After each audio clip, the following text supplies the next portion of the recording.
Hello. Hello. Guys, it's me. Can you hear me?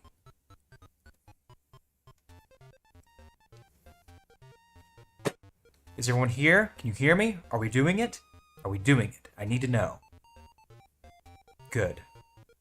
Okay, let's first start by asking, how's the volume? Can you hear me okay? Is the music okay in the background? Are we ready to go? Are we going to do it? Let me just do some mild adjustments here to the camera. Ooh, put it right down on me, Daddy, just like that. Okay. Here we have it. Okay. Guys, we'll give everyone just a couple minutes here to see if they can join in. Oh my lord.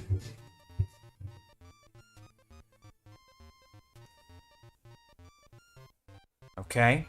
Thank you so much. Dario O'Marion is here. Thank you very much for your subscription. Thank you, Hey Mose, for your subscription. Sorry, guys, it's been a long time. I had a lot of health problems and I had a lot of ailments strike me down.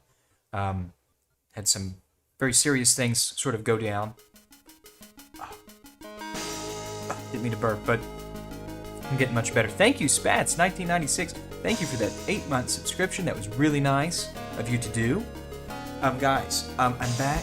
I'm slowly getting there. I'm putting out a lot. I'm putting out to all the people who matter in the world. You know, everything's going great. We're ready to get started, I think. Oh, Rock Solid asks, is the audio enhancement mods necessary for high-def NES? No, they're not. The high-def NES incorporates all of those sound chips, and there is no reason to do any sort of wire bypassing or anything like that when you want expansion audio with a high-def modded NES. Thank you so much, Rock Solid, for that generous donation of love and juices. Now, guys, I'm not going to be paying too much attention to the chat because I'm going to be working hard. I'll try to keep monitoring, though, for the super chats, but I really just want to get down and dirty, and I want to sexualize the NES install here. We're going to be doing an NESRGB installation. Right here we have it, just like that. And actually, I'm going to do one more thing. Hold on, bear with me a second.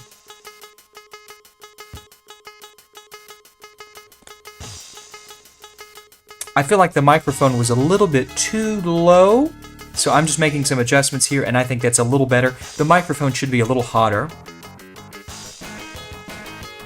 Let's see if this is working. Let me know if it's too much microphone. Are we clipping? Does it sound okay? I need to know these things. The mic is super clear. Okay. So first of all, let me ask you guys, out of everyone here thus far, we don't have too many people in here yet, but how many people have installed an NESRGB kit? I'm curious to know. And while you're answering, let me just get some things that we're going to need here.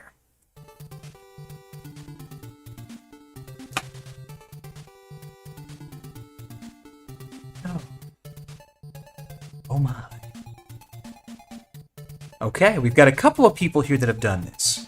So what we're going to be doing today is we're going to be installing, obviously, an NESRGB kit into a top-loading NES. Now, we're going to be incorporating all the special bells and whistles. So that means we'll be doing an expansion of this little jewel right here.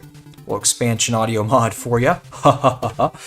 Okay, we'll be doing a NESRGB IGR. Now, this is going to allow us to reset the control or reset the system in addition to changing the color palette without having to have any sort of cuts or drilled holes into the plastic. We can do it all with controller button combinations. Great for no-cut modding. What else will we be doing? We'll also be installing a... Oh, here we have it. We'll be installing a beautiful, absolutely gorgeous 3D printed multi-out that will replace the stock RF back panel. Now, this is something that I've printed in addition to installing my NESRGB, actually just the multi-out PCB right here. Now, this is going to allow us to eliminate all the wiring. All we have to do is come right in here, install our flex cable, which I don't have, which I made careful considerations to in terms of keeping the impedance pretty consistent, and not and doing a bunch of things to make the audio and video analog transmissions very nice and very sexual. So at any rate. Oh my goodness, we're dropping frames? Oh, we did drop a bunch of frames, didn't we? Oh my, are you still there? Can you hear me?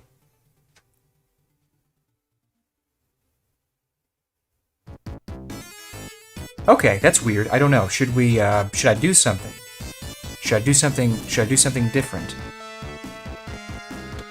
Is it smooth? Did it kind of work itself out? Interesting. Interesting. Okay. Sorry about that, guys. Thank you, Lancaster number 4, for your super chat. That was really nice. I didn't see a question, though. If you want to repeat it in chat, I'll try to get to it.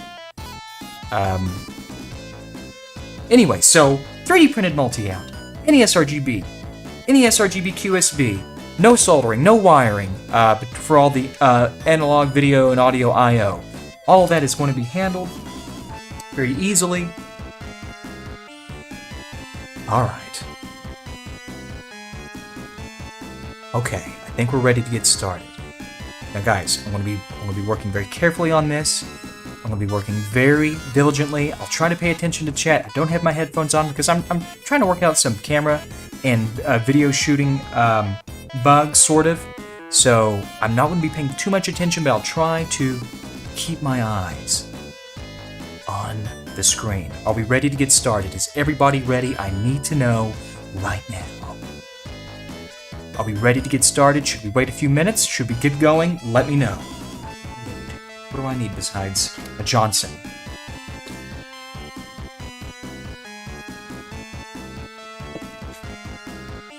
Alright, oops.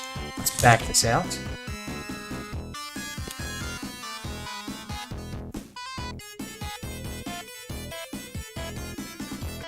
Okay, let's do it. Let's go. Let's get sexy.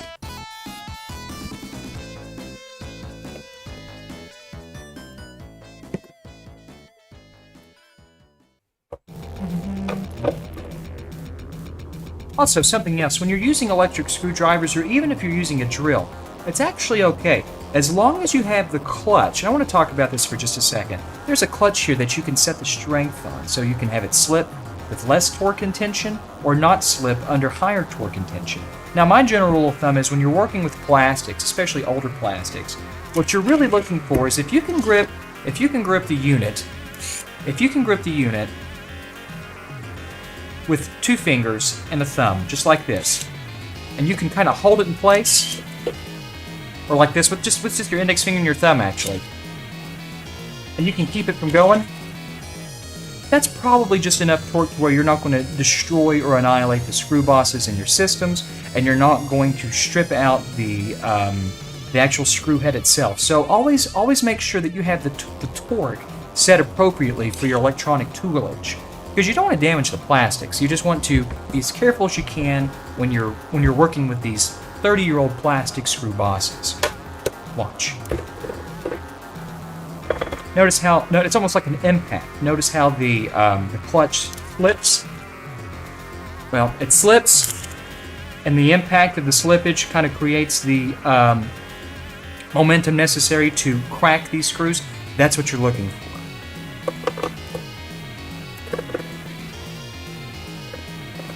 Which I need to adjust. Probably need to adjust that just a little bit more. I was messing with this earlier. Just like that. But always kind of monitor the torque setting of your electronic screwdriver. Just like that.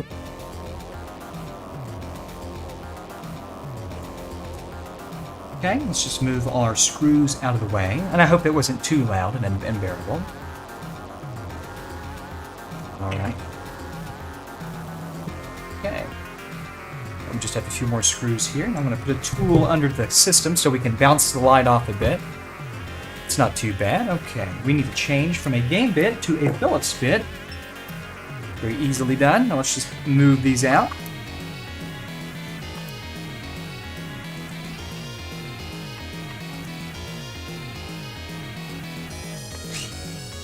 Okay.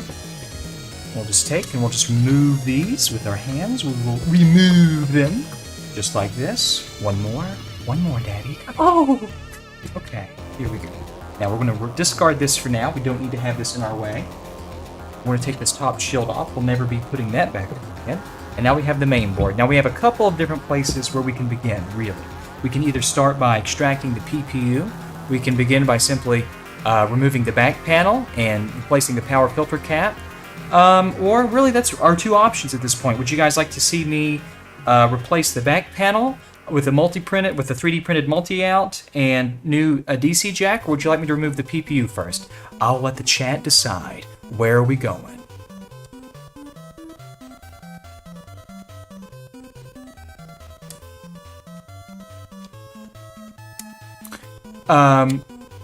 Silas, if it's dropping out for you right now, since the restream had a little hiccup, I've had 0 dropped frames.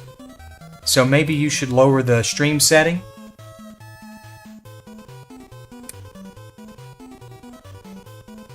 Okay, let's do the back. We're gonna do the back. We're gonna pop a cap in its ass. Ooh, ooh, oh! You know, I don't have the health for it right now, but maybe we'll do RoboCop soon. Okay, so I'm gonna start by removing the heatsink, which is a big meaty bastard, and watch that. Listen to that clutch just slip. Slips right off there. That's what we're after. Remove these screws because these 2 screws right here, these hold in the back panel itself. And there are a few little tricks here that we can adopt and we can learn that will make removing the RF modulator very simple, or a lot easier. Now, we'll get to the RF modulator in just a second. Let me remove the screw that holds the 7805 into place. Now that's gone. Now this is the RF modulator, this nice little box right here. It can be kind of challenging to remove if you don't sort of have the know-how and the experience. It can be a little tough. This RF modulator is secured very, very sturdily by large ground cores. Now let's just drive into this a little closer. Okay, so we have these big... where's my pointer thingy at? This will work just fine, I suppose. You see this nice... Right here, let me get this in frame. There we go. This nice ground core right here. This nice polygonic fill. As you can see, this is all a ground plane. Got this nice ground flood all in here. And what happens is when people try to use their desoldering tools aren't really up to the task because they don't have the thermal output mass to contend with this heat-soaking ground. So let me show you some tricks that you can do that will make this easier, and you might not even have to have a desoldering gun to remove this. Now the first thing that I'm going to do is, there are 3 points. I never worry about this point because it comes out on its own, and somebody asked a question about dejitter on NESRGB 2.0. I have no problems with it. Okay, so here's what we're going to do. I'm going to first start by evacuating the solder from these 3 pins, and then we'll worry about these 3 ground posts, but let's start right here. So I've got my desoldering tool out and ready to go. I'm going to come right in here. I'll give it just a moment. And we're going to evacuate. Beautiful. Evacuate. Beautiful. One more. And evacuate. Glorious. Now, here's what we're going to do. We're going to take these 3 pins because we're not interested in saving the RF modulator. What we're going to do is we're going to cut these flush with the main board. Let me flip this around so I can get a better angle for myself. Okay, so here we have these 3 pins. We're just going to come across with some flush cuts, but evenly across, just like that. That's what we're looking for. Now we have these posts. I'm also going to take my flush cuts, just like this, and I'm going to cut these off flush. So get it nice and close, as close as you can. And I'm putting my finger over that so this doesn't pop off and take out one of my eyes. So here we go, nice and close. Don't really have to worry about this one. I don't, because it's going to come out on its own anyways. But if you want to, hold it to the corner here just like this, come in flush, and cut it out just like that. I really never do it. I don't think it's super necessary. But here's the secret. Here's the trick. Here's our RF modulator. It's nothing but a ground flood. That's all this is. It's just a big... Uh-oh. Let me fix that. Sorry about that. Didn't have the adapter plugged in well. It's just a big ground flood. It's going to soak heat away. How can we combat this? Well, here's what you're going to do. We're going to turn this on its side. Actually, we're just going to turn it on its back just like this. And we have this nice, thick post here. It's just anchoring the RF modulator in. We've got 3 of them we have to contend with, really 2.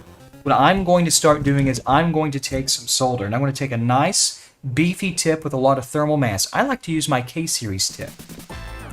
I'm going to heat this joint, and I want to introduce, very, very, very innocently, some T1000 love juices, just like this, until I get a nice, perfectly formed, circular mound. Now, what I'm going to do now, this might be hard for me to get on camera. I'm going to hold this, just like this. Let me back it out just a bit. That's good. Okay. I'm going to hold this just like so, on its side. I want to put my thumb right here so I can pull back. I'm pulling this way. This way. I'm pulling the RF modulator away from the main board. Now here's what we're going to do.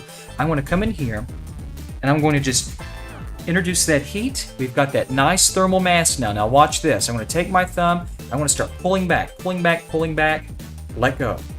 Hold tension on this until the molten solder goes solid again. Now look, we've got this nice, very clear separation. Now what I'm going to do now is to make this easier on my hands, I need a fulcrum. So I'm going to use my flush cuts. That's all I'm going to use. I'm going to come right in here, and I'm going to introduce my flush cuts underneath our little separation, right in the gap, just like that. Okay, now great. Now I'm going to hold this, and I'm going to introduce heat to our second joint. But you know what I need to do first? I need to introduce just a little bit of fresh solder to make this easier. 1, 2, 3, that's all it takes. Okay, great. Now I'm going to take, and I'm going to hold this up just like this, and I'm just going to use my flush cuts as a fulcrum to basically prise and wedge this out. We're going to heat this. We're going to count to 3. 1, 2, 3. Pop it out, baby. Pop it out. Check this out. If you do it well and you do it correctly, it should only take 2 fingers now. You come in here like this. Pop it out. Cleanly. Notice we didn't have to contend with the third post. The third post often comes out on its own, unharmed, unscathed. That's it. People struggle with this, and they have the most difficult time cleanly removing this, and it's certainly understandable. You just have to understand the physics of this stuff. You have to know about thermal masses, you have to know about surface tension with solder, you have to know about all of these properties, because if you understand them and if you thoroughly understand them, you can manipulate them. And you can come up with little hacks and little side tricks to make stuff like this easy and relatively painless. So, here we go. That's done. Now the only thing really remaining here is we need to remove this DC input jack so that we can we need to desolder it so that the connector this panel can go. Really simple. I don't even use anything special to do that. I'll just come right here. It's going to be a little blurry here, but I'm just going to take some solder and I'm going to flood both sides just like this. Okay, just like that. Give it about 3 seconds. 1, 2, 3. I'm just going to pop it out just like that. Not a big deal. So that's the whole panel. All there is to that. Now, how do you clean this? Well, I like to use... I don't want to gunk up my soldering gun, my desoldering station, my Hakko, any more than I really have to, my 808.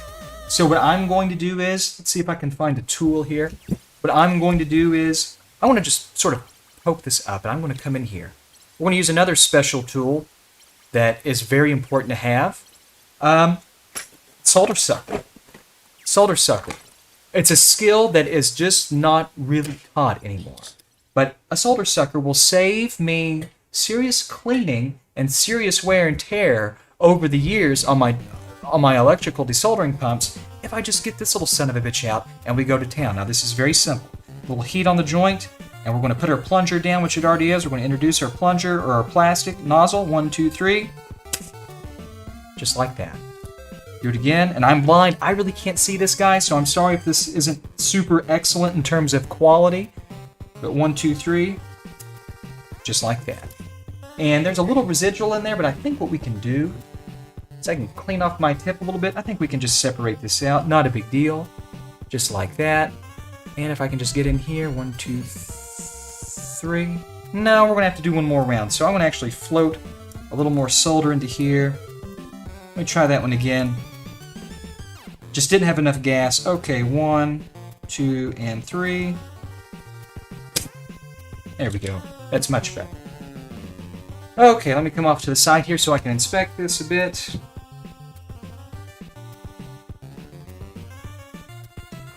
Yeah, we're in good shape. Now, here's what I'm going to do. I have my DC barrel, and I have our 3D printed multi-out. Now, what I'm going to do is I'm going to back this out. I'm going to position the 3D printed multi-out just like this, just so I can get an idea. And really, it's just a matter of coming in here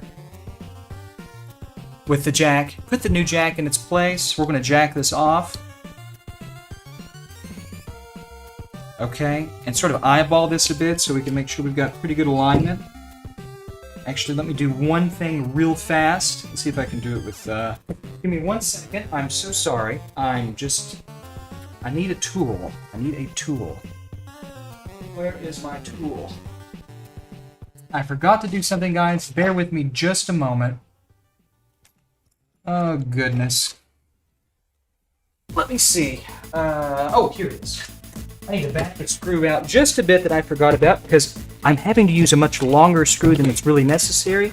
But the result of that is if you're not super careful, you may bottom the screw out and it may come in contact here. So not a big deal. I'm just going to come in here with my penile pump enhancer. Give me just a second.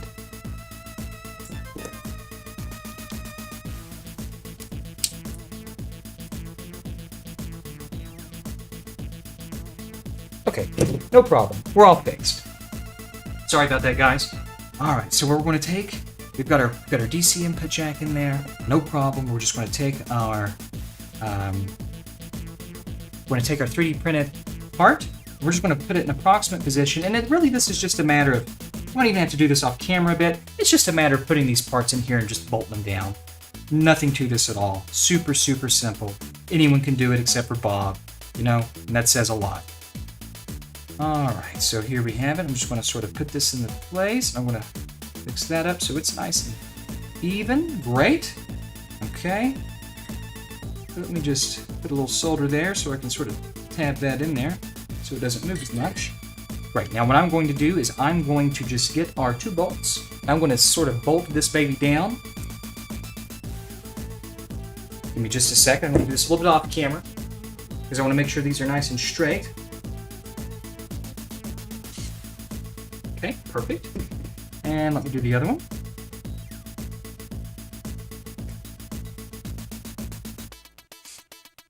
Perfect. Wonderful. Okay, so our 3D printed multi-out has been secured in position. Only thing we have to do now is just make sure our DC input jack is plumb, square, and true, and we're all set and ready to go. So I'm going to do that right now. I'll move off to the side here, and I'm going to fix this up. Let me just do this off camera real quick. Nothing really to see here. I'm just soldering this jack into position.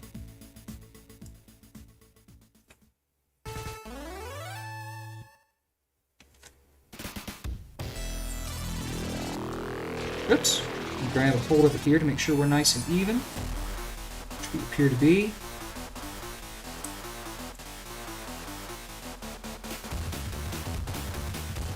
Okay.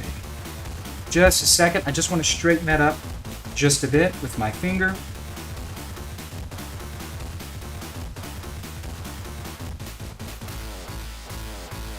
Okay, actually, let me get out the knife tip here.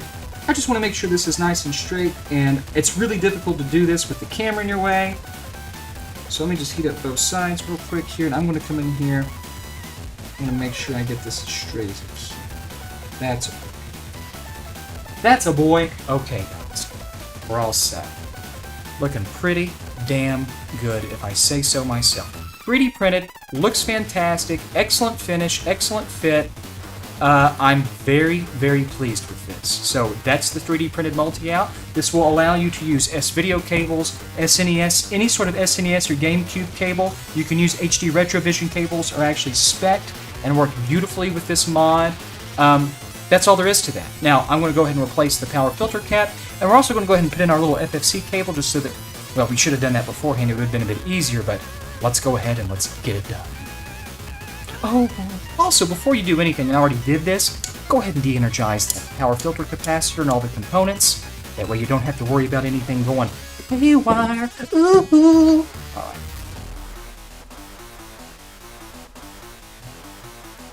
right. Actually, we're going to add a little solder here to this joint. Bear with me just a moment. Because that's a thick round core in itself. I just want to make sure. There we go. Okay. Here comes the power filter capacitor. I guess I could have zoomed in on this, guys. I apologize. Here's the power filter capacitor, and it's going to come out right now. 1, 2, 3. That's it. Put a new one in its place. Very easy. Now, this is very inexpensive to do. I don't charge, but maybe $7 to do this, but it's really worth it. And you want to replace this capacitor with a quality cap. It makes all the difference.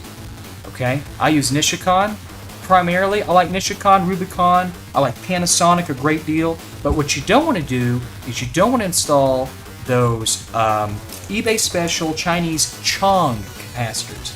That's the last thing you'd ever want to put in a video game system. Believe me. All right, so here we go. I'm going to just put our leads in here just like this. Sorry if the light's kind of bouncing in an offensive way. I'm trying to hold it so that. Let me do this. That's a little better. Okay, that's a little better. Here we go. Ready? Ready? Ready? Are you ready? Takes beautifully. Okay, let's do this side. And just like that. Now we're just going to take our pinch cuts. We're going to cut these leads right off. 1, 2. And if you don't like the unfinished look of this, I understand. But it's not a big deal. The only thing you've got to do is just come in here with your iron after you cut your leads. And just introduce that heat right back. Just like that, you've got some nice little mounds and fillets of solder. Okay, power filter cap is in beautifully. We're all set. Let's go ahead and install the heatsink. And let's go ahead, before we install the heatsink back, let's install our flex cable. Now, it's kind of tricky. I should have done this beforehand, but it's not that big of a deal. It's just, as you can see, there's not a lot of room here to work. And as you can see, it's kind of tight, just like my badge. Thank you for teaching us, Lucent. Thank you for your support. God bless you and your family. Okay, so first of all, before we continue any further, how have we been on quality? Have we had any more, has it buffered out? Have we dropped any more? Is the audio still okay? Is the video okay? I'd like to have some answers, please.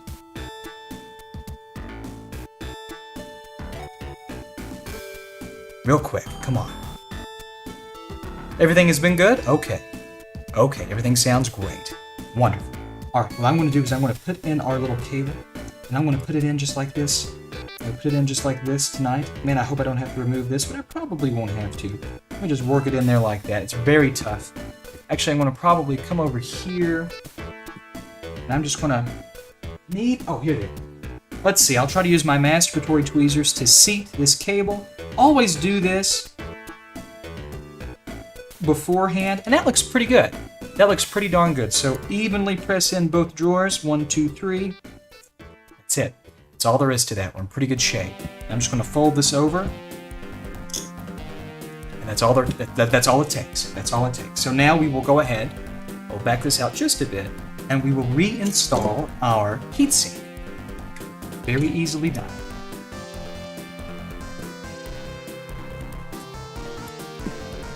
Oh, Lord have mercy. Okay, let me just set this up. Now, I like to start, this can be kind of tough because this screw is never magnetized. I want to start with the heatsink, or with the 7805. You can see the tab and you can see the screw. I'm going to hold this upside down like this. I'm just going to make contact and get it in the groove. And once I get it in the groove, it's just a matter of backing it out until you hear the click. There's the click. I'm just going to drive the screw in there like so, nice and tight, nice and tight. Keep going. You want nice contact because you want the heat to dissipate and disperse through the heatsink itself. Alright, now we're just going to install these little screws. Put them right back where they go. Not a big deal.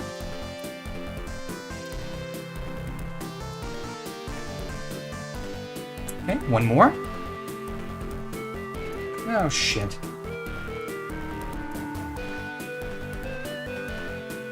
And I hope I'm not talking too much or being too instructive. If you guys want me to shut up and just work, let me know. I will not be offended if I'm really just being ridiculous. Okay, so let me stretch for a minute. Gotta stretch my loins. Oh, I need a water. Oh, give me water.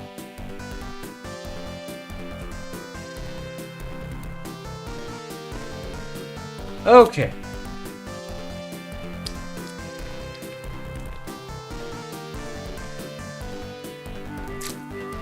Okay, so what we're going to do now is before we remove the PPU, I want to do a few little prep work things. We're going to be using audio, expansion audio, and we're going to be using improved audio. So that means we need to capture audio from the CPU, and we also need to install the expansion audio module. Now, what does that mean? That means that we're going to have to come over here. Let's see. I need to get this out of the way. I'm going to be installing 2 wires here to the CPU, so I'm going to just turn this around. We'll be using pins 1 and 2 to capture that, so I'm going to zoom in just a bit here. There we have it. These 2 pins right here. See if I can get a little tighter. Oh, too tight. Well, actually, we can go a lot. I can get a lot tighter, bitch. Why do you say that like that? What's wrong with you? Okay, let's get tight. Okay, these 2 pins right here. Here we have it. And we're going to take some solder. Where the shit? Oh, sorry. I'm an idiot. Okay, now we're going to go ahead and we're going to just pre-tin pins 1 and 2 of the CPU. Just like this. Watch this. Just like that. Sweet butter love juices. Now we're going to need 2 conductors, which I already have prepped for us here. Sort of, almost. Okay, now you've got 2 options. Either you can use flux or no flux. I like to be a bit of a perfectionist, so I'm just going to drop a little bit of no clean on there. Or you could use jelly flux. It doesn't make any difference. I'm just going to drop these connectors. I'm going to drop these conductors right into place. And I'm sorry if the camera is a little bit off, the view is a little bit obfuscated. But I'm going to try to get this in frame. 1, 2, 3. Okay. You couldn't see that, neither could I. Sorry, guys. when there's a camera in the middle of your goddamn shots, things get so much more difficult. Let's try that again. Alright, we're in position, sort of. I want to come right in here. Beautiful, just like that. And I'm trying to see. I can't really see, but I'm trying to. 1, 2, 3. That's it. Beautiful. Fantastic. Nothing left to do there. Okay. Expansion audio mod is next. Let's go ahead and get that out of the way. So I'm going to flip this bad boy around. And I designed a little board which will be available soon. I promise. Here's a little expansion audio board designed specifically for the top-loading NES. Now, this will allow you to have expansion audio, providing that your Famicom's or your NES EverDrive is capable of producing it appropriately for this system. It will allow you to enjoy the love and the care. Whoops. Expansion audio without any of the mess, without any of the wiring fuss. Now here we have it right in here. This is where this is going to live. And the only thing that you have to do here is solder 2 little spots right into place. Now, where is my tip cleaning apparatus? Oh, of course, it's right under here. Here we go. You can put a little no clean on there if you want to. Don't have to, but if you want to, drop just a small bead of that on there. Here we go. I'm going to hold this in place like this. We'll start by anchoring pin 51 down. I'll do it on the back side so you guys can see the shot. Heat up pin 51. Introduce solder. Lift. Beautiful joint. Same thing up here. This is our ground reference that we use. Watch this. 1, 2, 3. Give it just a second. And release. Just like that's a little cold. That's a little cold. Let me go over that again. Okay, now release. Beautiful. Wonderful. Okay. Pre-tin this pad here because we have to run a conductor from this little board to the NESRGB kit so that our expansion audio can be mixed in and layered on top of regular NES audio. This board was actually designed to be spec'd more appropriately to original Famicom carts that are being attached to this NES, so that if they have expansion audio, their expansion audio output will be approximately balanced to the NESRGB's audio circuit to itself. But it will work just fine with EverDrives too, if the EverDrive is appropriate. There we go. We're done there. All set. Okay. Let's see. What do we have to do here? I like to remove the video buffer for composite video, aka RF or modulated composite video, which is RF. So I'm going to remove this. I'm going to remove this. Now you got two options really. You can just, what I do a lot of the times, and I guess I'll demonstrate this, is I'll just use my K-series tip here. Let me sort of get this in frame if I can. I'll just come in here like this. Watch this. I'll just introduce a generous helping of solder just like this, and I'll really just heat all pins simultaneously. And watch this. Here's a fun little trick, kids. Just give it a little tap. Watch. 1, 2, 3. Tap it. Tap it. Okay. Well, I didn't tap it good enough, did I? It's because I'm on camera and I'm nervous. There you go. You don't have to use it. In other words, you don't have to use a desoldering pump. You don't have to use a solder sucker. You can get it out just fine like that. And it's out. No worries. Okay, now let's get ready to do some PPU prep work. I want to zoom out just a bit here. And I want to introduce fresh solder to all of these joints that make up the DIP 40 PPU. Now let's see, what's the best way of showcasing this? I guess this will work okay. That's pretty good. And I'm going to zoom in just a bit here. 1, 2, 3. That's pretty good.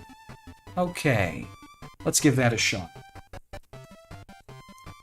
Now I'm going to take my knife edge tip, and I'm just going to do some very crude drag soldering. Doesn't have to be pretty. The point is we're introducing fresh leaded solder that will do two things. One, the activated flux in my flux core solder here will sort of knock a lot of the oxidation down on the pins and on these joints, and in the joints as well.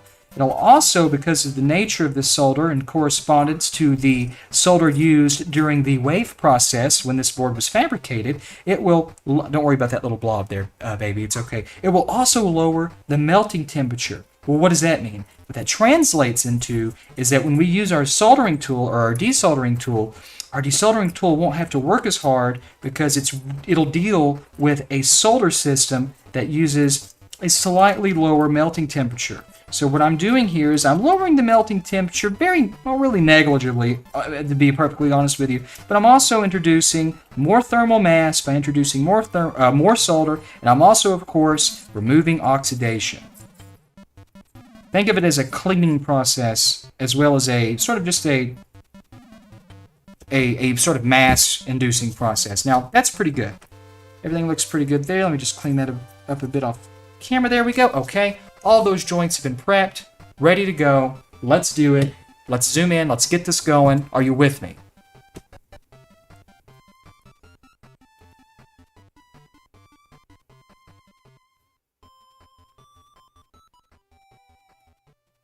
Okay. Just trying to line this up so I can see this.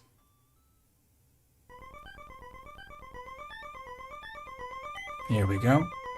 I want to zoom in very tightly because this is very important. I want to talk about desoldering.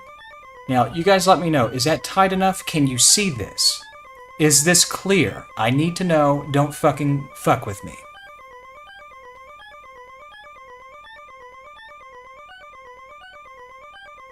I need to know if this is visible. Okay. Seems to be okay. Okay, wonderful. Now here's the desoldering tool that we're going to be using. It's a Hako 808 special purpose utility, Unitarian. Alright, so what we're going to do is I'm going to start right here on this corner. I'm going to introduce my nozzle into the joint. I'm going to wait 3 seconds and I'm going to swivel and evacuate. Swivel, evacuate. And inspect. Just move down the line. Swivel, evacuate. 1, 2, 3, swivel, evacuate.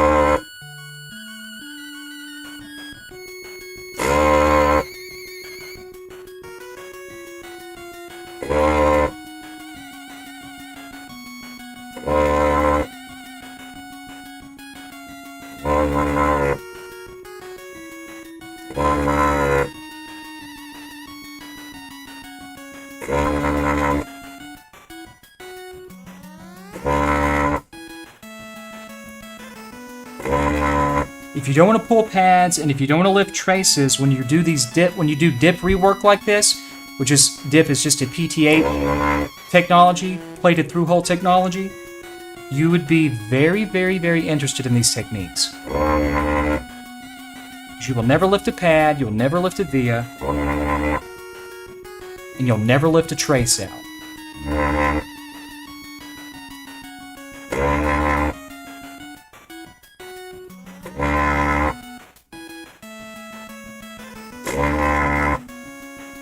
And when we finish desoldering this, I'll show you a really good technique for removing the actual dip and doing it in a manner that will be very safe and gentle and inform you if whether or not this chip is ready to go. So I'm going to reset by coming right back down here. We're going to let this focus back in. Beautiful. Okay, let's restart.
May have to go back over that joint.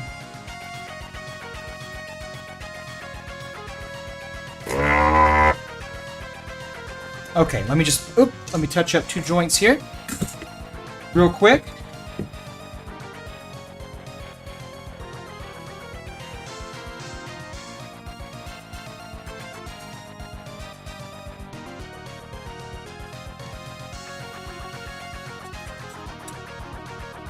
Okay, let me just do these off camera a bit here, because I couldn't see very well, and I just want to make sure these get cleared appropriately.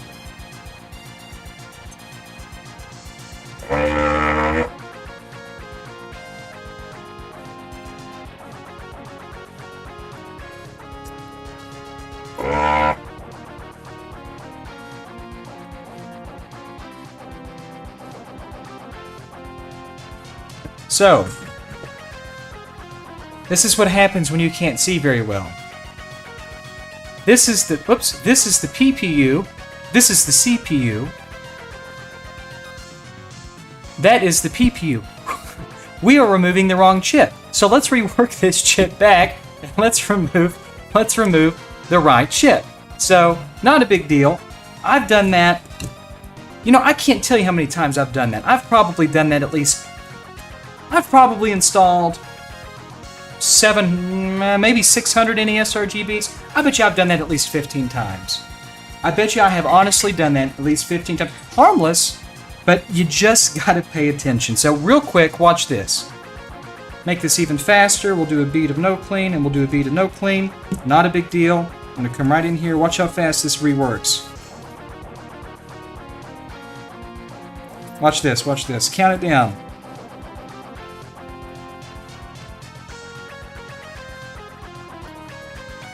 It's one side, we'll come to the other side, another little bead there. Guys, I gotta tell you, that is something I have done so much. I have done that probably 20 times. But it's harmless, it's easy. It is so easy to do. Okay, now before we do anything else, what I'm going to do is I'm going to grab a brush. I'm going to grab some IPA. I want to hose that down. I'm just going to come in here. I want to knock that caramelized solder right off the joints here.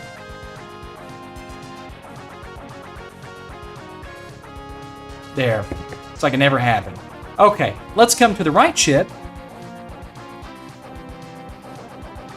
Let's get some solder out of here. And let's do this all over again. Yes, the price is right. Insert the Price is Fail song. That's a little jingle. That's exactly right. Not a big deal. I thought some of those joints felt a little different. Because when you do these, you kind of know what pins of the PPU are ground plane and what aren't ground plane, and they get to kind of feeling different, and you can kind of get an idea of what to spend more time on, what to spend less time on.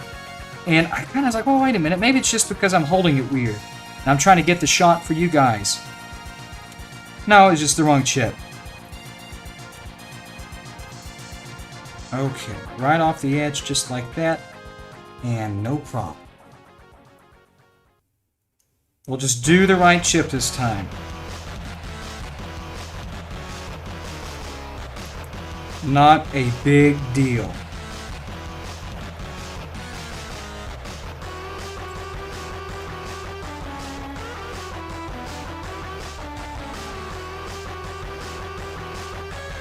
Okay. All right, let's try that again. I'm gonna do something real fast here though on the top. I saw something I didn't really like from the factory here. Let me just fix that up. That's much better. Okay. That I can deal with. Fix something else up too here. I'm gonna goon something up a little bit. There we go. Okay, sorry about that. Sorry about that. Let's get back to it. Okay. Let's remove the right chip. Now this is the PPU. Let me know if that zoom setting is acceptable. Are we ready to do this? Can you guys see this okay? I mean, is it viewable?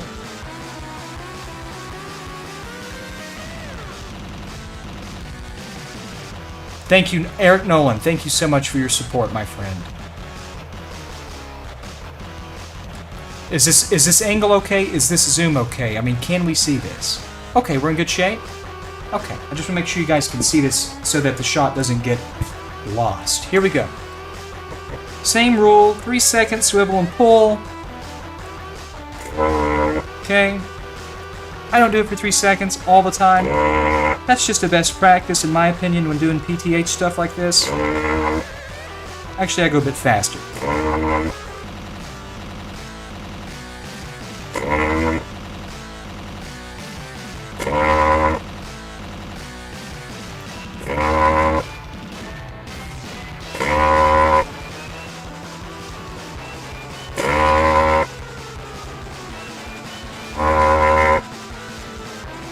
Yes. Yes, Unique, exactly. I'm recouping the solder juices. Thank you, Eric. Thank you again. Thank you so much.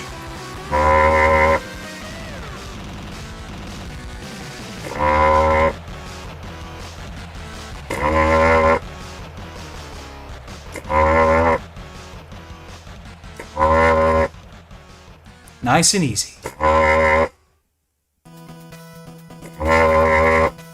Okay.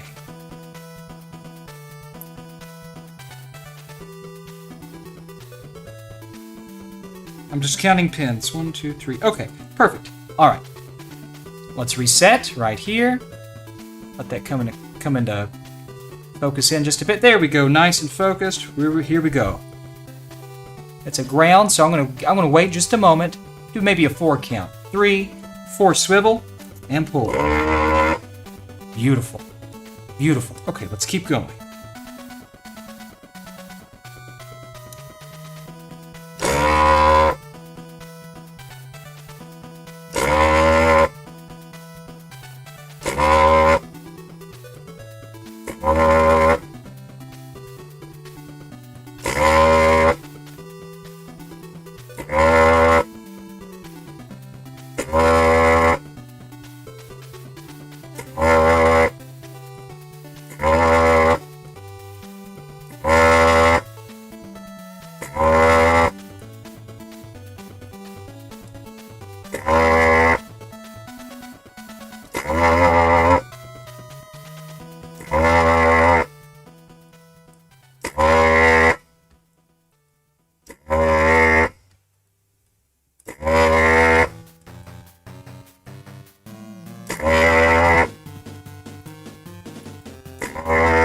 Beautiful. Okay.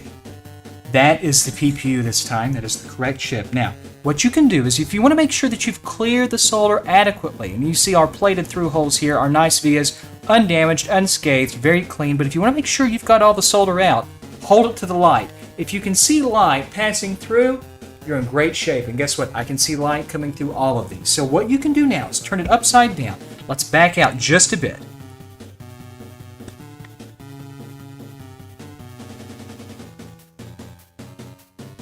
Okay, that's pretty good. Now here's the secret. How do you get this thing out? A lot of people like to come in here with tools and they'll try to wedge it out and they'll scar things up. No, you should never have to use any sort of tool to leverage out a desoldered dip package like this. What you want to do is hold it flat to the board, hold it flat to your work surface, just like I have. Take your thumb and your index finger on each hand, put it on each side of the chip, and we're going to rock and rotate. That's all we're doing. We're just rocking and rotating very gently. Do this for about, 6 or 7 seconds. Rock and rotate, rock and rotate, rock and rotate. Okay, now the only thing you should have to do at this point is just lift up very gently. And watch this. We're lifting up. It wants to come out. It wants to come out. It comes out. It comes out undamaged, scathed. Just like that. Beautiful pull. Beautiful pull. No damage. No lifting. No scoring. Nothing. Everything is in perfect, harmonious order. Okay, so that's basically that. PPU's been removed. Are there any questions? Anyone have any questions about those techniques? I would like to know before we go any further.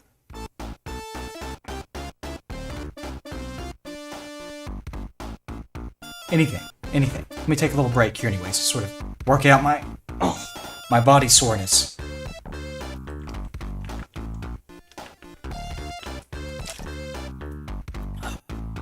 Nothing?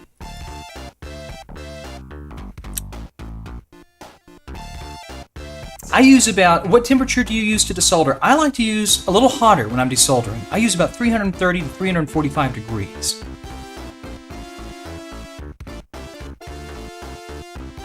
That's what I like to use. How do you do to not lose pads? I'm not sure I understand your question. I'll try to answer that though at some point.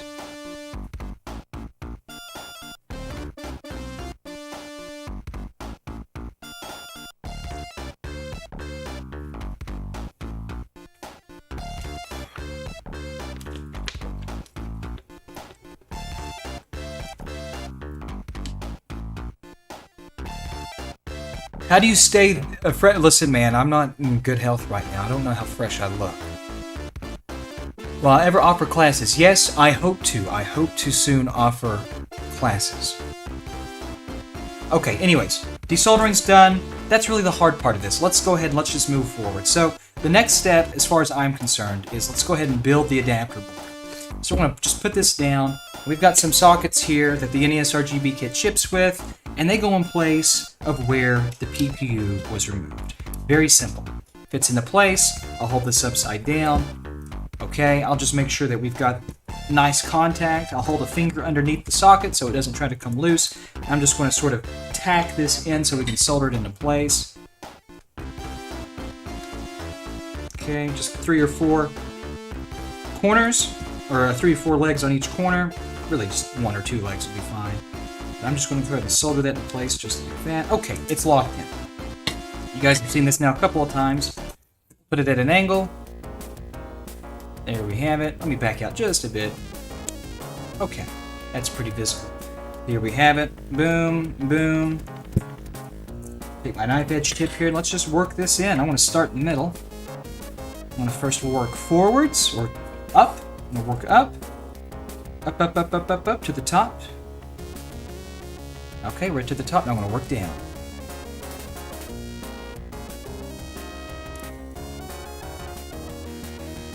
Think of it like a caterpillar, right? Think of it like a caterpillar. Caterpillar moves, it wrinkles its body, and then it moves. It wrinkles its body, and it moves. This is a principle that's taught heavily in welding. That's the way I like to solder. I like to bring my iron in here, and I like to come down, and I come up. I come down, I go back up. I come down, I come back up. I come down, I come back up. I come down, up, go down a little bit, go up a little bit. Okay? And sometimes I'll just go right back up just to finish the job, to make sure everything is thoroughly wetted. Just like that. Just like that. Now, what I'm going to do is put some more of that sweet IPA on here so we can clean off all of that flux juicy juices, okay?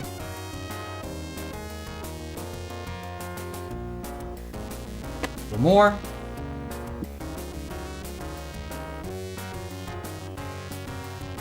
Beautiful. Okay, where's my... Okay.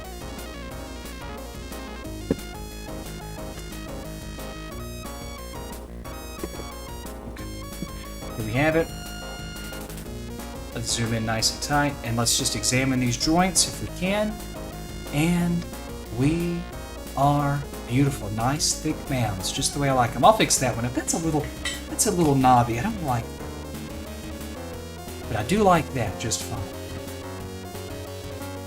Okay, now I'm going to come to the top here. Look at this. Beautiful fillets all the way across. Maybe a little excessive, but it hurts nothing. It's just a nice, strong, sturdy joint. Almost looks factory. Okay. Socket is in place. We've got the socket into position. Oops. Let me sort of fix my microphone here. Okay, the socket is in. And we're ready to really assemble this. So let's start by...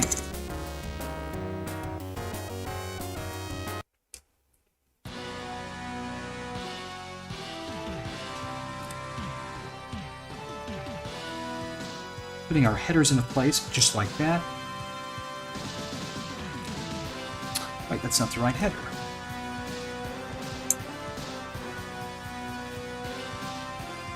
Okay.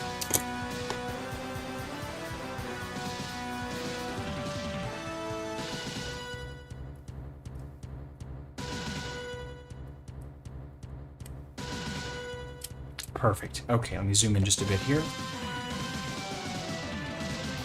Okay, this is very, very straightforward.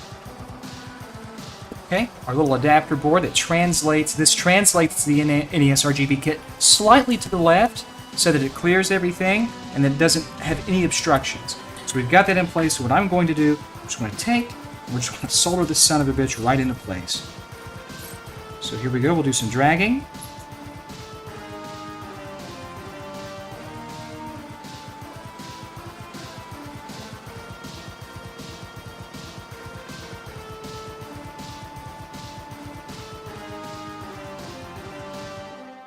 Okay, there's one side.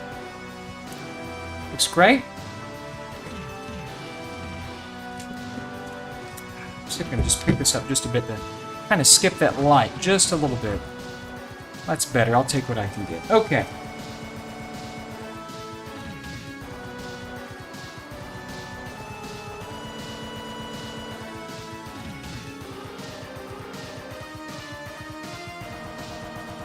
Take your time, nice and easy. It's not a race. What happened? This is what happens if you go too fast. Watch this. Watch the camera. Watch.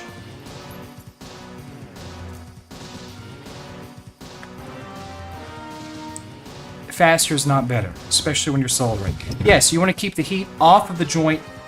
You want to keep the heat minimally. Minimally. You don't want it there any longer than you have to, but at the same time, don't be stingy with your time. Don't be too relaxed with your time, but solder slowly and consistently. That is the key. That is the secret. It's about slow, controlled, consistent movements. Okay, the adapter board is in position. Our soldering looks phenomenal. Great. Let's continue on being sexy. Okay, so let me just get this back out of here. Let me get this back into frame, because I like to use this as sort of the way I put it together. I'm going to back that out just a bit. God damn it, I've got to build... Son of a bitch! Okay, sorry about that. I'm putting this back together so we can finish what we started all of those sexual years ago. Okay, that's good. That's good enough. Oh, no, it's not.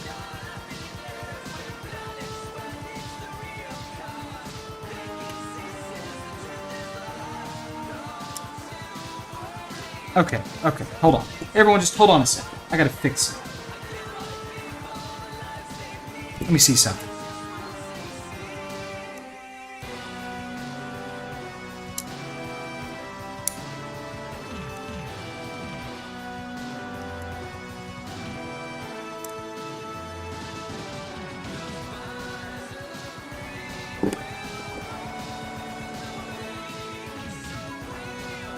I'm lining something up off camera. Give me just a second, guys.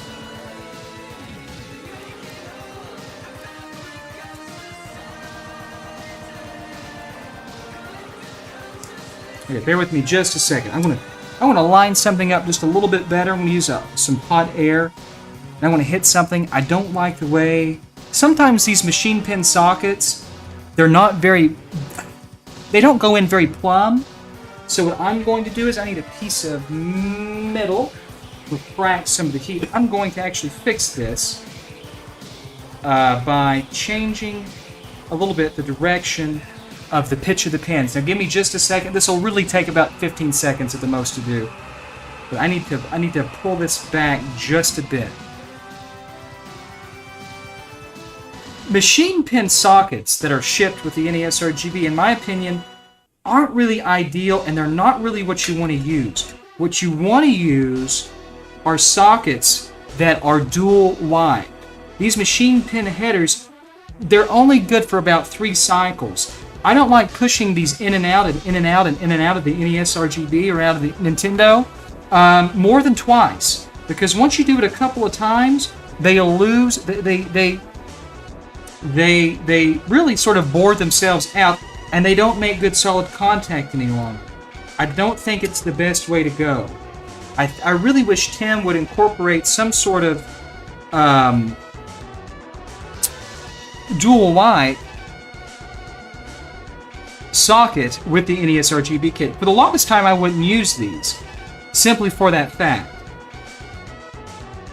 So I'm just going to fix this up just a bit here, if I can.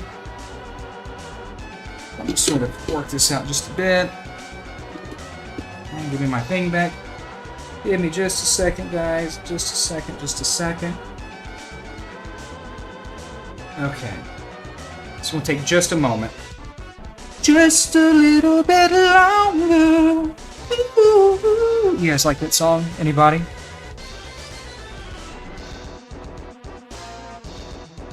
In just a second.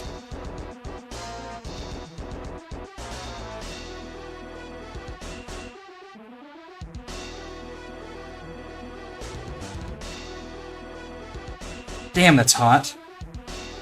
No, I'm not talking about Bob's body in the latest swimsuit edition of Retro RGB. Alright, let me see if I can skew it off this way.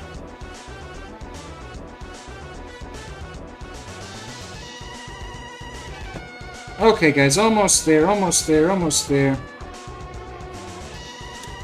Now, okay, I think I did it. I think we're in good shape. Okay. Anywho, now I'm gonna have to give this a second to cool down because I got too horny with it. That's what she said.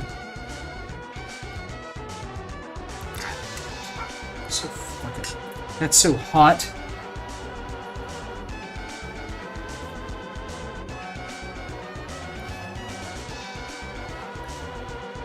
Have you guys talked to Bob lately? Has anyone spoke to Bob? I have not seen him in a while. Hoping he's doing okay. I've not really got to talk to him. I know that he was... Well, somebody told me Bob was arrested. Now, I don't know if there's any truth to that or not. You know how those things can go. But does anyone know if that's true? He wouldn't answer me. Bob wouldn't answer the phone call I had for him. When I was told that, I don't know if there's any truth to that statement, but does anyone know if he was, in fact, arrested by the policemen? I'm asking as a friend. I'm not trying to, you know, get him in trouble or anything like that. Make no mistake. I don't have to rework this whole damn thing.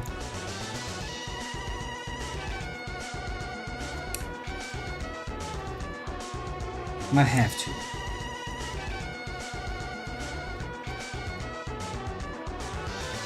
But, you know, Bob is a good person. I don't understand. I make fun of him because I've known him for 30 years. I don't understand why people are so mean to Bob. Like, people are truly vicious to Bob. And I think it's partially my fault because I said he's a horse fucker. But you can't get mad at me for the truth. You can't get upset about that. You know, I don't know how you could get mad at me for saying that. You know, the man fucks horses. What do you want me to say? Allegedly. You know, I didn't fuck any horses. Bob did. Bob's a horse fucker. There we go.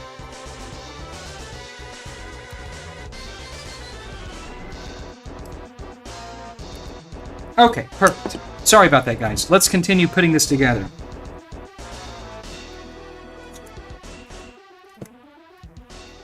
Okay, there we go. Sorry about that. Alright. So let's continue putting the NESRGB kit together. Sometimes those headers get a little skewed because they're machine pinned. I don't like that. I don't like that. I don't like them. I never have. Okay, nice and easy.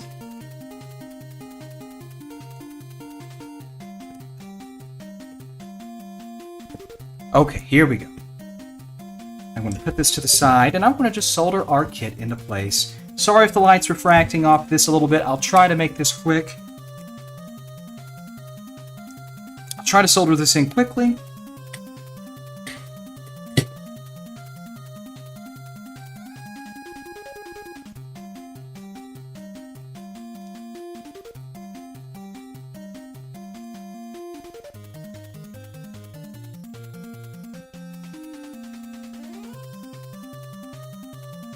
Okay, perfect.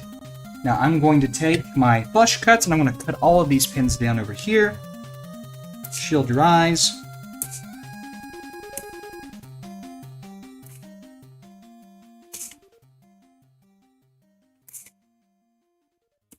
Okay.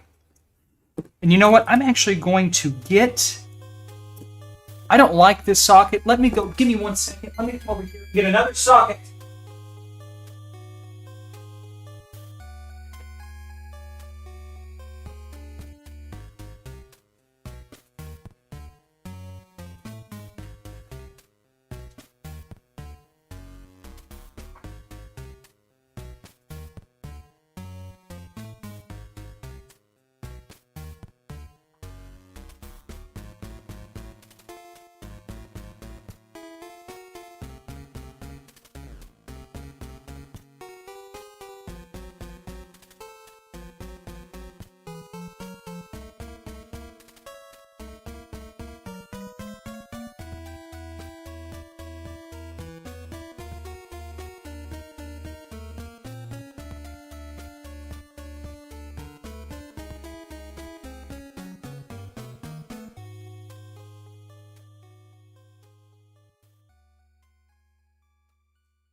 Oh, sorry about that.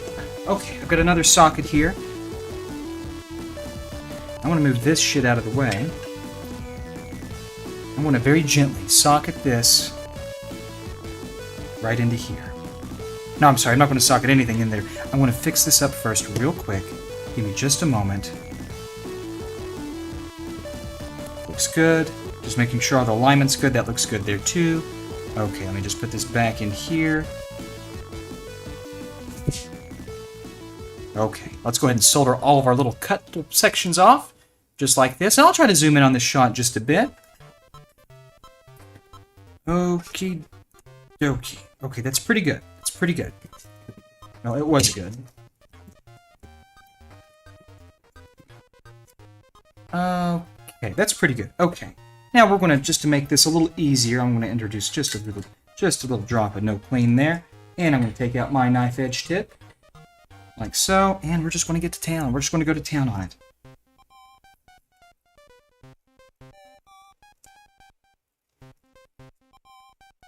Nice and easy.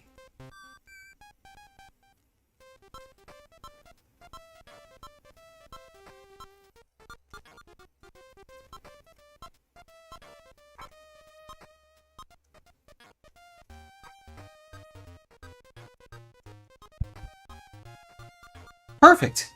Beautiful. Okay, let's inspect that. And that looks fantastic. One little spot there I'm not too fond of. Let me come in here and clean that up.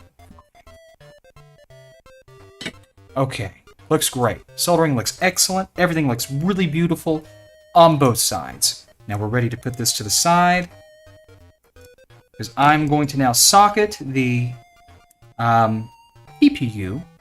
Again, the socket is not designed for the PPU, but Tim ships it anyway, so whatever.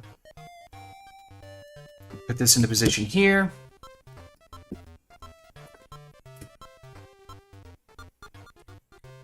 Sorry guys if this is going to be a little bit out of frame, or if it's a little too shiny.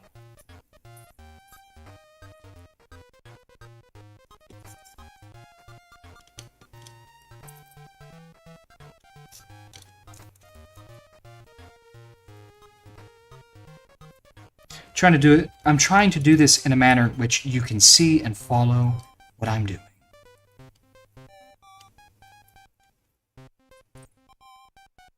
Okay, we'll do the other side.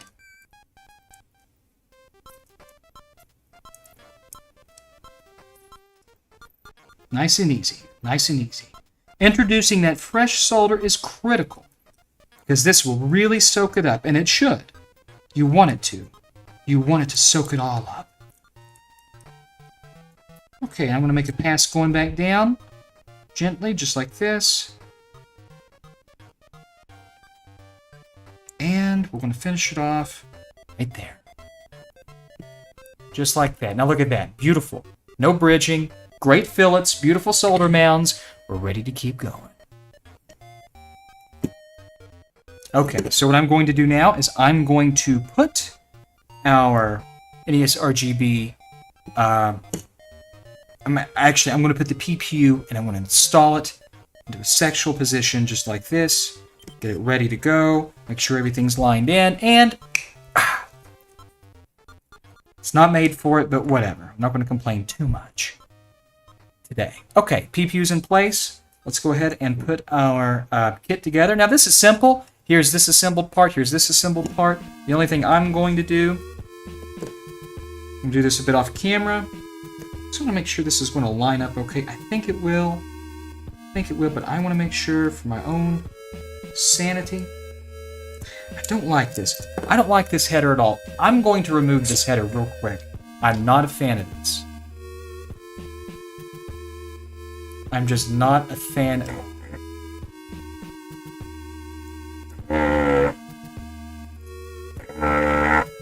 Bear with me, guys, just a moment.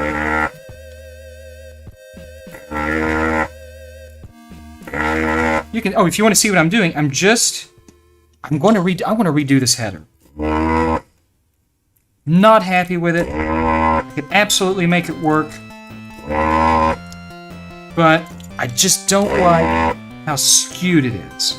And the thing about machine pen headers are the precision they require. Where if we were using a dual wipe, this wouldn't be necessary.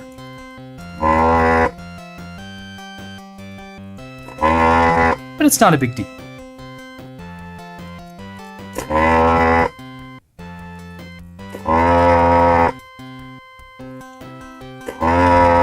You know, this soldering station kind of sounds like the horses that Bob are in the field meddling with in the middle of the night. Oh no.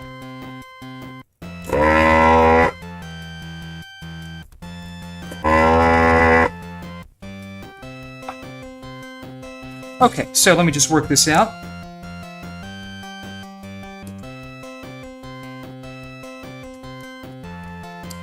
Alright, let's try this again. So here's my junk socket.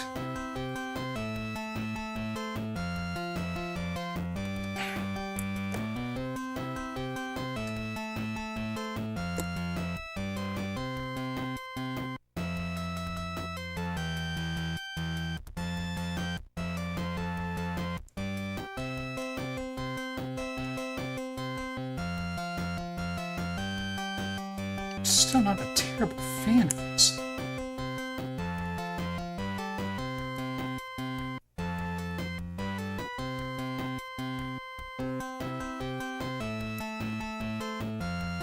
Daddy! Oh, Daddy, no! Daddy, don't put it in me tonight!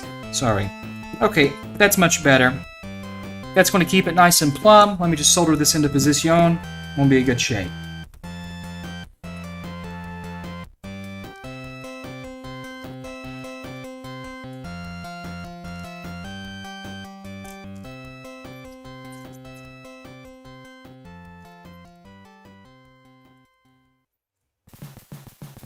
Okay, perfect. No worries whatsoever. Just back this junk socket out. This is just a junk socket that I'm using. It's garbage. I'm using it just to keep everything in line because I don't want to use our good sockets. Because I'm telling you, once you cycle these out, you get 2 or 3 cycles, maybe 3 at the most, and then they're worthless. The cycling is important. Respect the penis. Admire the vagina. Wait, what are we even talking about? I don't know. So, here we have it. Let's finish soldering this kit together. Here's the final piece of the kit. Okay, comes in here, just like this. You can do side to side or doggy style. It's your choice. Let's come right in here to the side. Just like that, nice and easy. Let's do it. 1, 2, 3, 4, 7, 2, 9000. Ready? Here we go.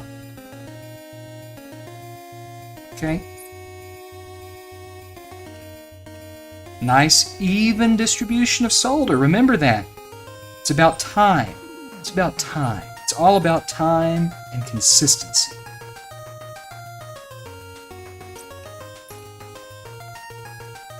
Okay, just like that. One more round. Here's a speed round.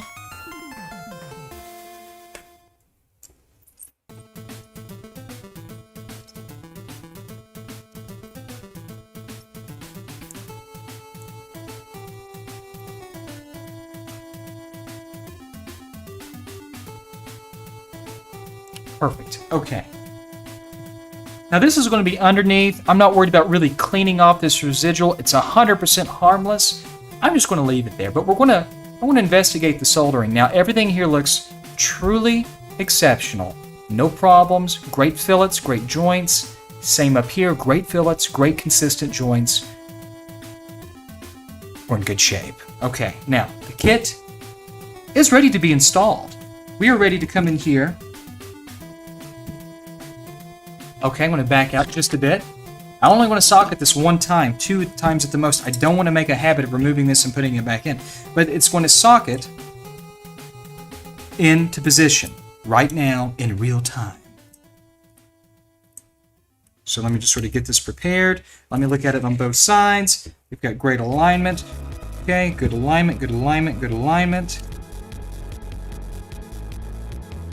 Okay, nice and easy. Now we're going to take both fingers, or 2 fingers, and we're going to get on each end, and we're going to evenly press down, just like that. Nice tight seal. The socket is in. We're done. That's pretty much the NESRGB side of things, but we're not quite done yet. We have to install the switchless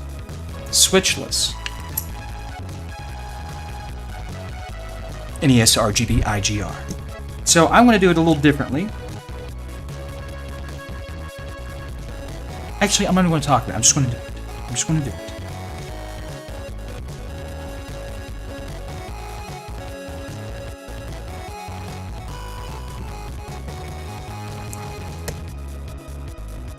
Oh, I need a hammer.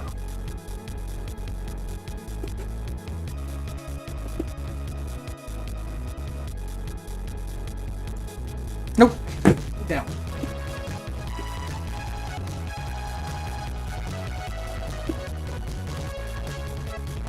Okay.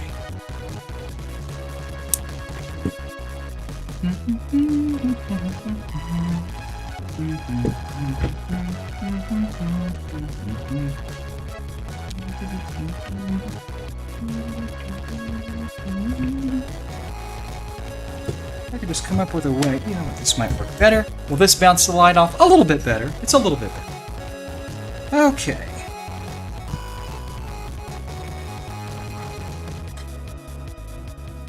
Sorry if my finger's in the way, guys. I just like to do it this way.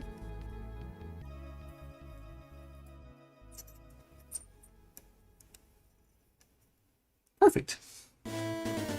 Okay.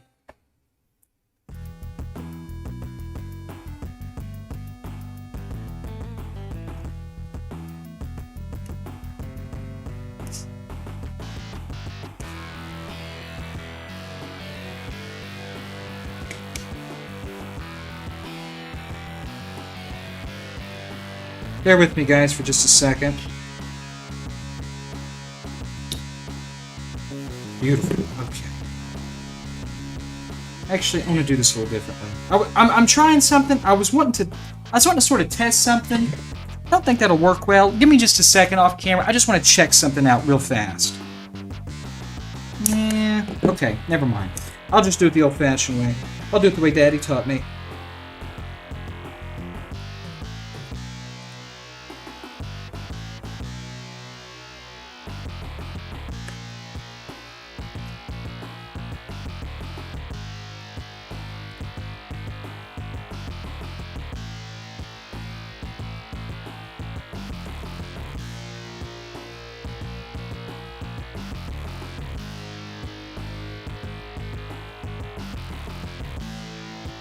Almost done, guys. Almost done. Almost done. We'll get some sexy tight shots here in just a second. I was just sort of testing a theory. Okay, I'm sorry. I'm done. Okay, so let's go ahead and install this bad boy.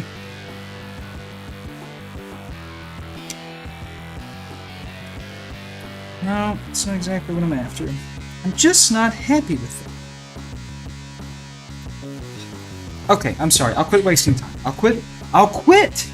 I'll stop doing it. Don't tell me what to do, Daddy. Oh! Speaking of daddies, did anyone catch Bob the other day on the Geraldo show? Bob had some really interesting things to say.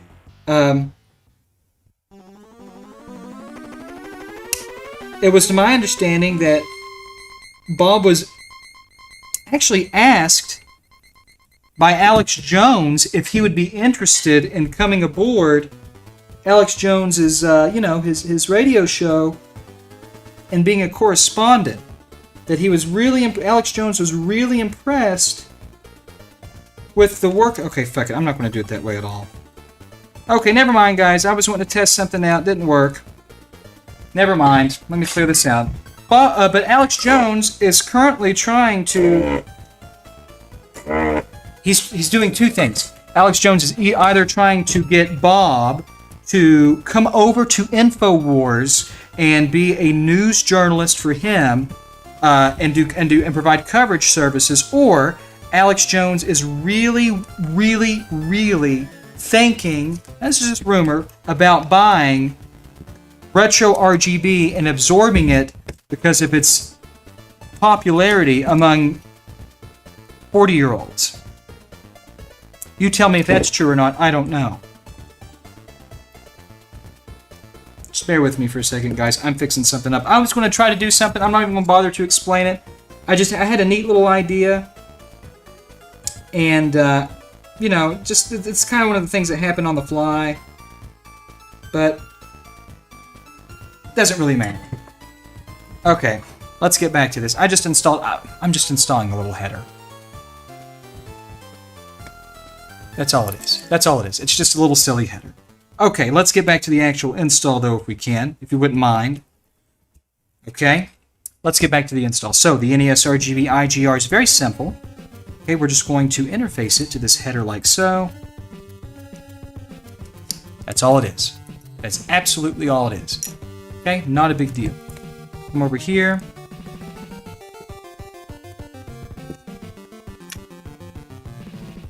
Just going to solder it into position, like so.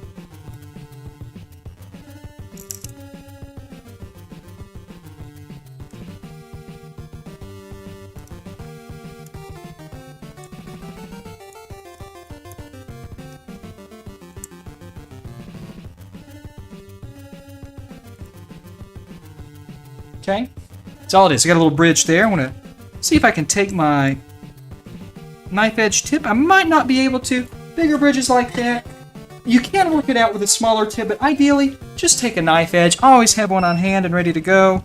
Take it like this, now watch this. Have a nice clean knife edge, bring it in, sweep away.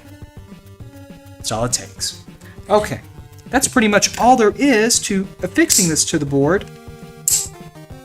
Let's go ahead and get all the power stuff out of the way. So what I need is I need to do a couple of things. We have to supply 3 volts and we have to supply 5 volts, or 3.3 volts, I should say.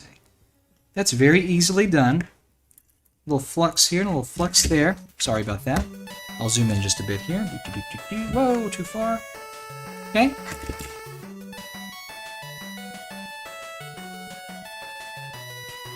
Okay. Very easy, guys. 3 volts can be found right here. Just like that.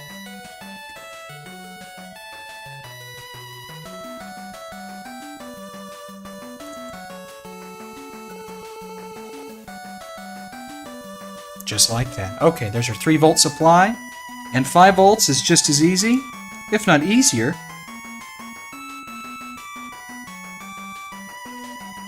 Okay. Bring this way down here.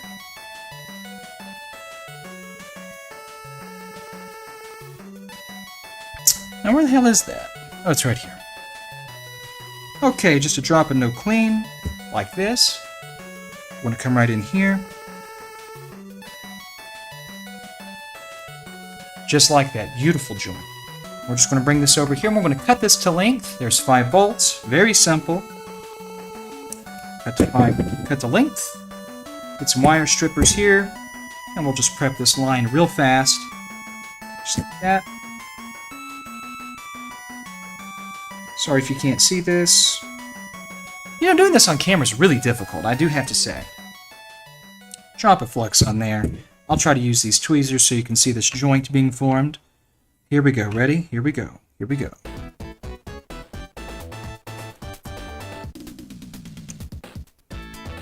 That really doesn't work. I really can't do that.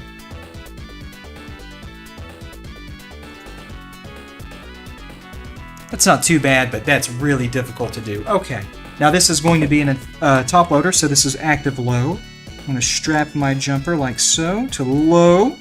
If this were any other system, if this were a front loader, this jumper would be set to high, but it's not. Okay, now we got a few connections here to make on the back. Give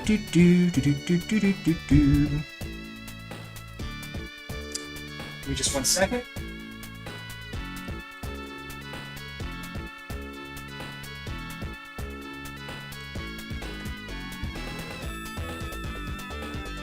One second, I had to look at something.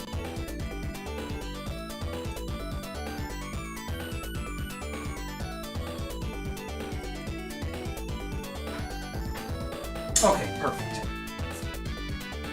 Now we got a few things we need to do here. The first thing we got to do is we've got to get our controller set up and ready to go. We have to get data, latch, and clock. Data, latch, and clock have now been pre-tinned. Perfect. We need a 3-conductor run, which I have right here. Not a problem.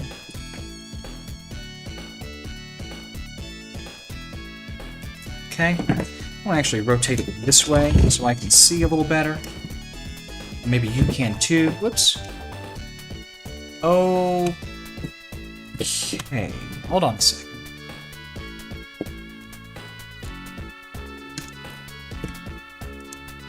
Yeah, that works. Okay. So just a drop in no clean. Come right in here.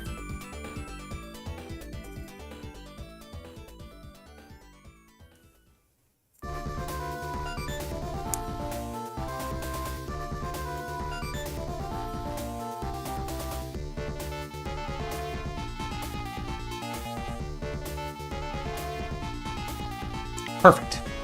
It's data latch and clock. And now we have to do reset in. Let's see, I need 2 conductors here.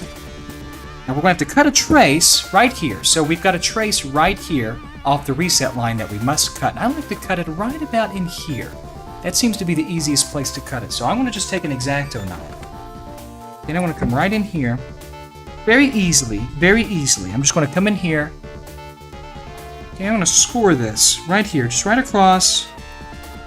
Couple of good times. Doesn't take much. Okay, that's scored. The line has been severed. Now I want to come right up here to this little via. I'm just going to take my X-Acto knife, same tool. You hold it this way.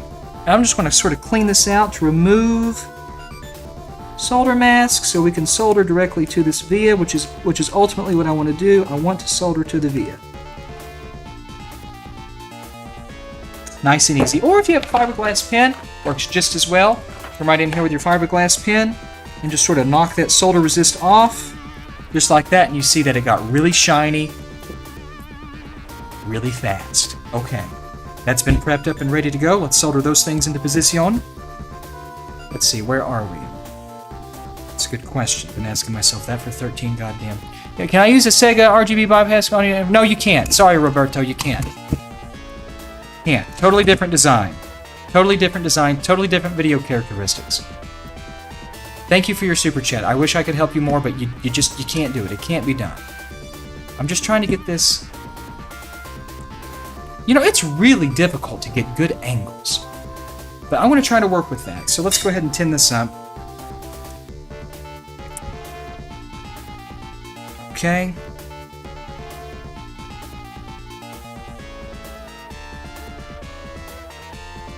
Okay.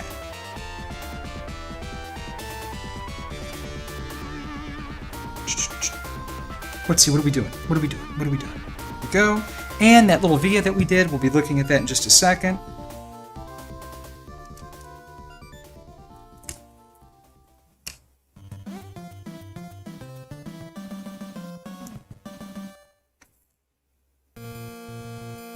Beautiful. Okay, now let's just move our way up here to the via.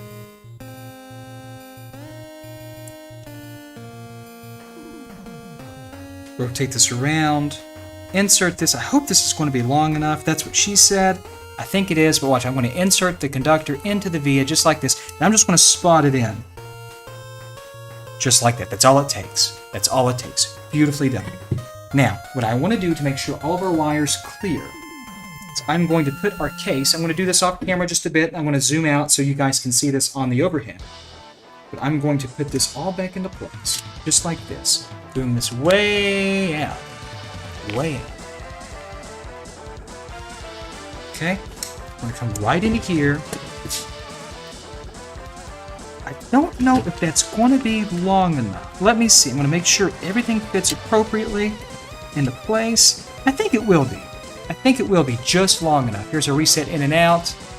Okay, it's going to be just long enough. So what I'm going to do is... Okay, purple is out. Remember this, guys. Blue is reset in, purple is reset out. Can you remember that? Can you remember that?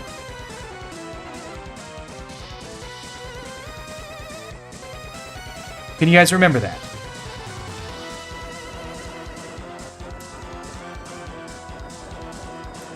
Okay, let me sort of put this at a tilt so we can knock some of that.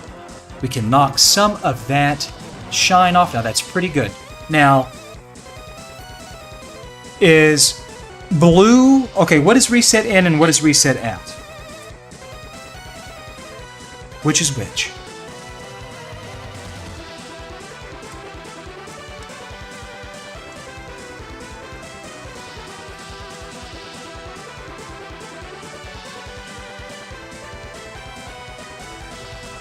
Blue is in, purple is out? Okay, blue is in. Okay, so very simple.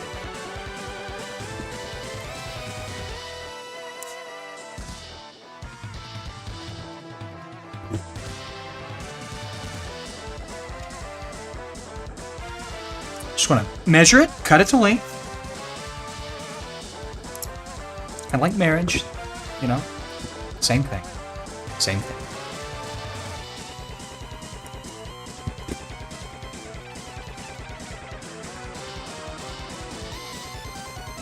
Okay. Here we go. Watch this. Blue is in, right?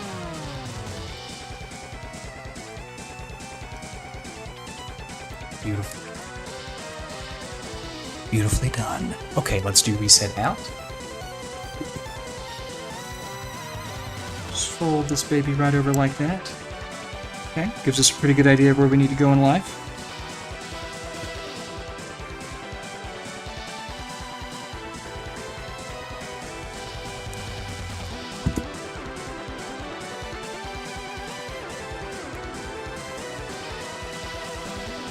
Okay, pretend that wire. Let's do reset out, just like this.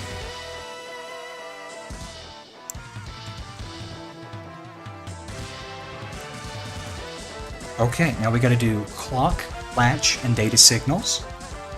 These are what control and hook into our controller port that we just soldered to, so that this thing can constantly be sniffing out controller reads so that it knows if and when certain button combination is being pressed that will change parameters in the firmware of this thing. So here we go. Here we go.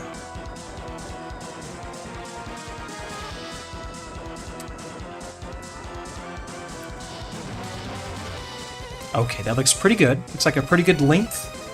That's what she said right in here. Okay, let's keep going.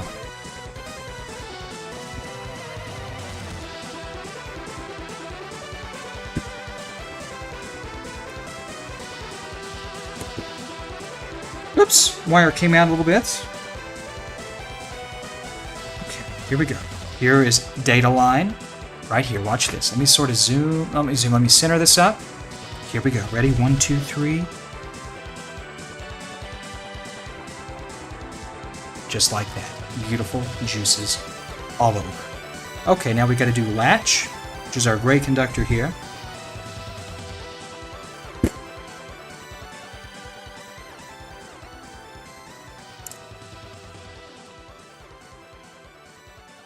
There we go, nice and easy. Here's latch. Approximately measure once again, and we cut to size. Whoops, sorry about that. And we're just going to take the excess, strip it off. Take some of that jacket off, and we're going to tin that up. Beautiful. Okay, and we're going to bring that right into position. Right into position, just like this. Here we go.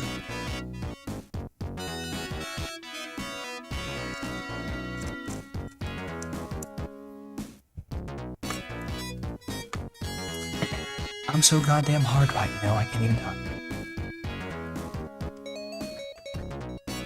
Alright, here's a clock line. Now this is what keeps everything at pace.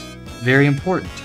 We're going to take trim to approximate size, take our wire strippers, cut off about 2 millimeters of jacketing or insulation, just like that. Doesn't take much. And we'll pre-tin that.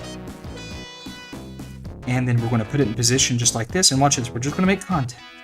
Just like Jodie Foster.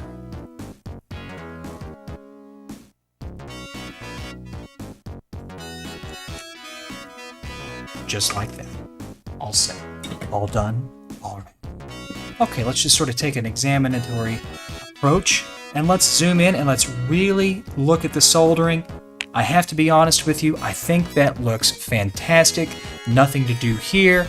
Over here as well are power rails for 5 volts and 3.3. Fantastic.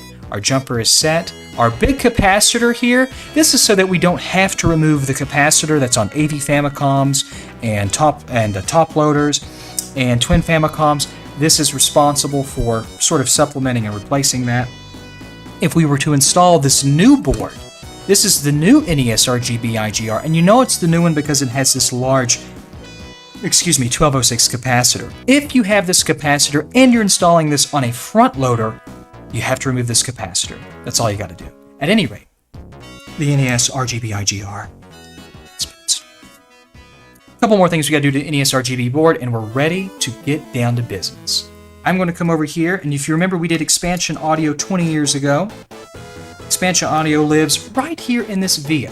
Right here in this via. So I'm just going to go ahead and sort of bring this into place. I'm going to cut it to approximate size.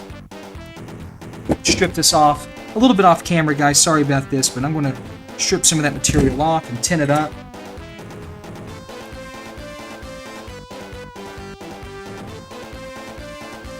Okay.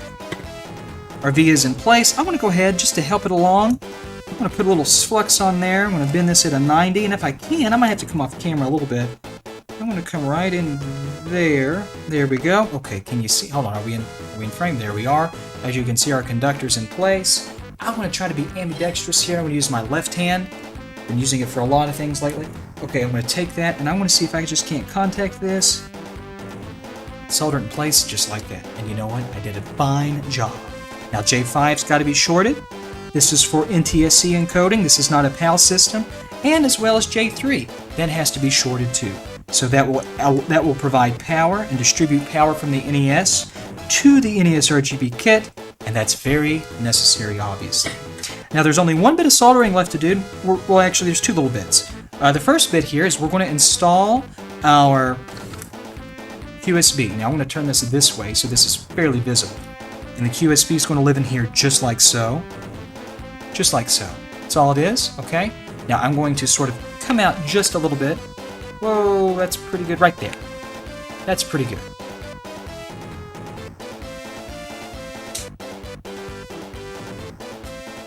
Is red is blue?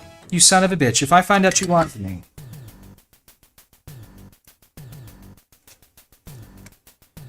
Yeah, that's right. Okay, I had to look. Purple, yes, okay. I thought you guys were lying to me. Okay, so let's get our QSB into position. Now this fits right over just like this. That's all there is to it. I'm going to load up my tip very generously. Okay, our tip is loaded up quite generously, and I'm just going to apply some no clean flux so that I can at least spot this in with relative ease. Now I want to line this up as accurately as I can.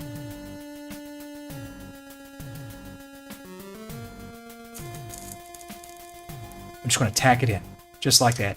Alignment looks great all the way down. What I'm going to do now, guys, this is really simple. Rather than having to run 20 wires, we don't have to do any of that. We're just going to do some dragging techniques, and we're going to quickly solder this board into position.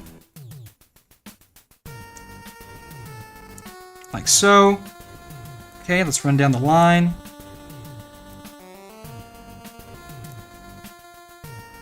I'm going to make a couple of passes here.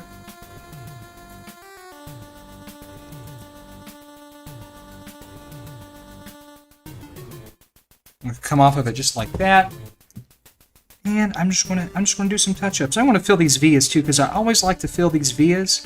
It just makes me feel better about life when I do. Don't ask me. I know I'm weird. Okay, great. That's it. QSB's installed. I'm going to short this small jumper over here because we are using audio, and we want audio to output from the QSB. Very cleanly, very efficiently, and we're also going to install the expansion audio, not the expansion audio, but these are the two wires. Remember, we're also pulling audio from the NES's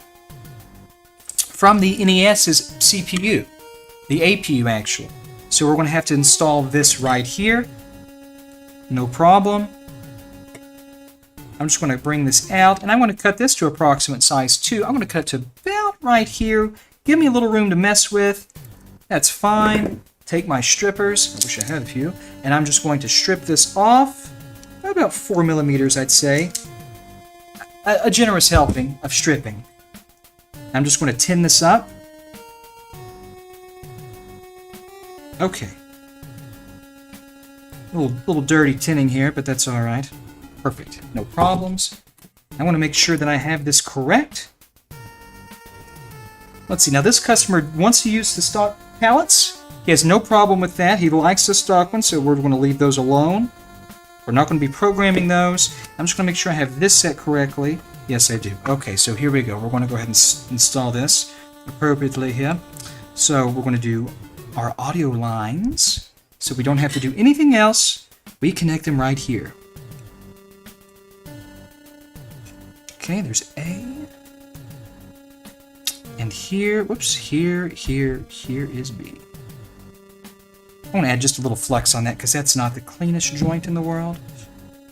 Okay, 1, 2, 3. But that's pretty damn clean right there. Okay, that's all set and done. Well, it could be a little cleaner than that. I mean, my goodness. And that's pretty damn clean. Okay, perfect. So, that's all done. Let's back this out. Let's take a look at what we have. Okay, so here's the NESRGB kit. We've installed the QSB. We have our NESRGB IGR. We can reset the system remotely, as well as change the pallets without having to have a physical pallet switch. No-cut mod is what this is. We're not manipulating the system or the plastics. The back panel's been preserved. We have a multi-out right here. No problems. The only thing left to do is we're going to route our FFC cable so that it comes out where it needs to come out. Right. Whoops, wrong way. Sorry. Okay, there we go. We're going to route this cable so that we interface it to our QSB.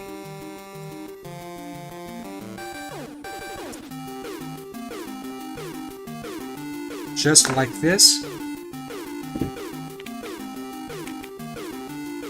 Okay, very simple. Just bring this in here, rock it back and forth till we get a nice, even fitting. That looks pretty good. Now I'm just going to close up both sides. That's it. Now, before we screw anything down and we start putting this completely back together. We can still get the board out if we have to. We don't have this thing anchored down. What I'm going to do is I'm going to get out the China edition, the China version of the EverDrive Nate. Now, people are like, why do you use this? Why don't you use a real Crix product? The fact of the matter is, it's not because I'm cheap. Well, yeah, I'm cheap. But the real reason is, if I can make expansion audio sound good on this clone piece of shit, it's going to sound really good with Crix's real hardware. Now, that's the reason. Because believe it or not, fact of life, a lot of people use these. So, having said that, let's give it a shot. Now I'm going to bring our connector over. We're going to first test composite video, and then we'll test S video, and then we're going to test composite sync, RGB video, penis pumps. Okay, so here we have it, and we're going to move over to the testing scene. So get ready. It's all coming together. Okay, so here we are. Now we're using the RetroTink 5X. I'm going to go ahead and plug this little baby in. And I'm going to grab a controller.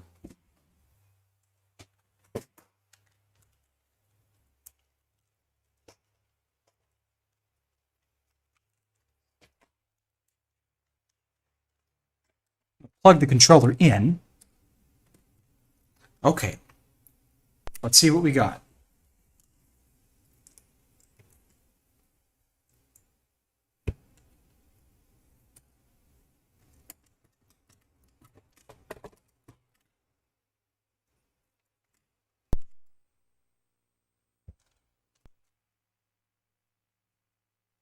Okay, hold on. Let me look at my capture setup here. I knew I should have tested this beforehand. Up. I saw it for a split second. Okay, good. Weak cable. Okay. Now, sorry about that. Let's give it a shot. Okay, this is composite video. Composite video works great. Let's move over to S video.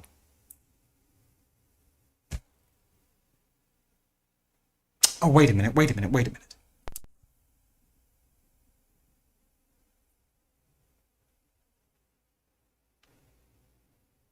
I think I have something set wrong. Son of a bastard. Let me check something real quick. I think I'm going to bump this. Okay.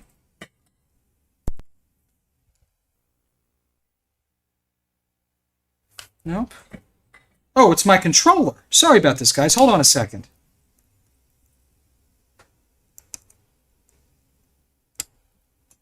Hold on.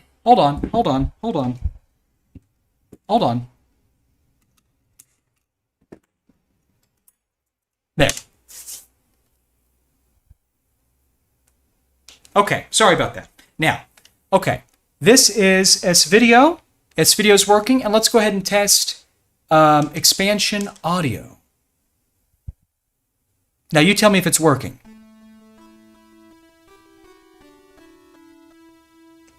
Is it working? I can't hear it because I don't have my headphones on.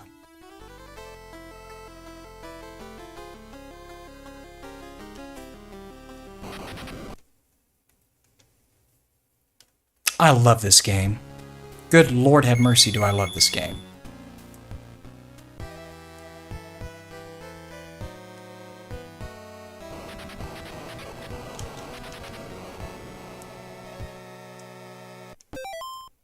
And I have my controller here. We're going to switch to palettes.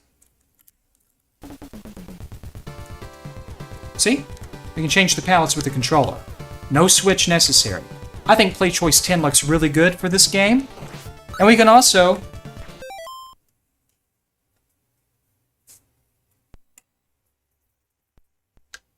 reset.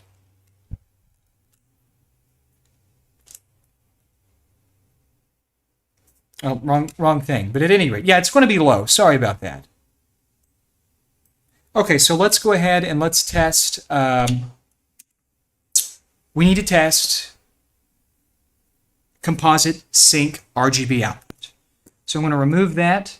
I'm going to plug in a SHART cable. I hate SCART, by the way. And we're going to move this over to SCART RGB input. And we're working great. So here's SCART RGB. I'm just testing all of the outputs.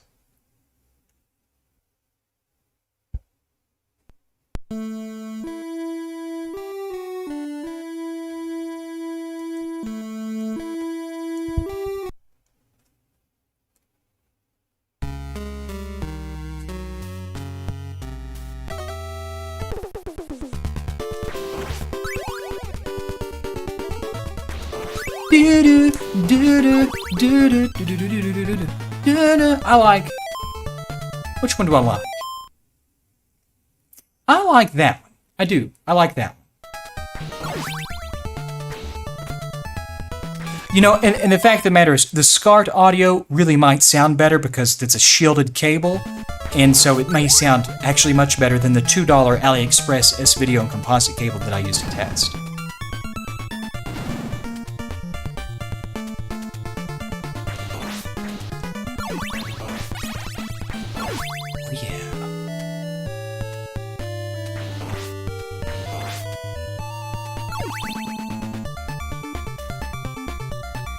China.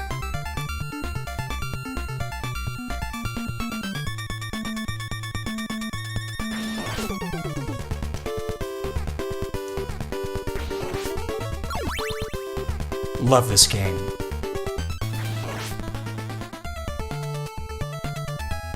Actually, you know, we're not even looking at the full potential of this. If I can, let's see, I think we're only doing 480p. We are. Let's see if I can switch this out. It's 960p. And here, let me reset the window. Check this out, guys. 1080p. Beautiful. Let me do one more. Now here's something really cool. Here's 1080p. And check this out. If you want pixel perfect,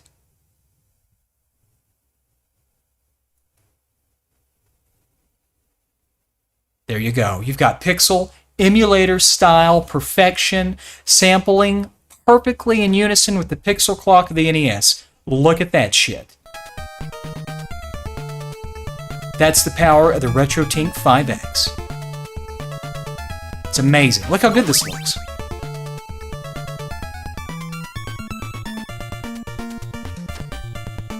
Running on real hardware. Running on bare metal.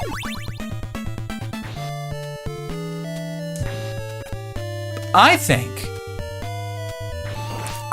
my personal opinion, the NESRGB is a much better option than anything that's out there because it is not emulating any hardware, period.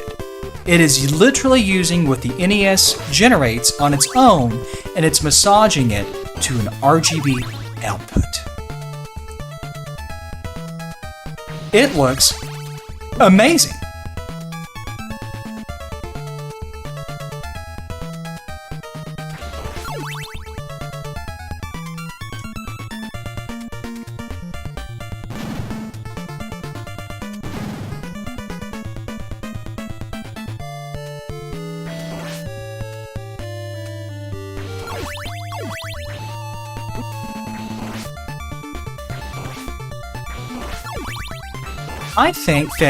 I really think that if you're going to go to the trouble of getting an NESRGB modded NES, it's really a disservice if you don't go ahead and get some expansion audio incorporated in there.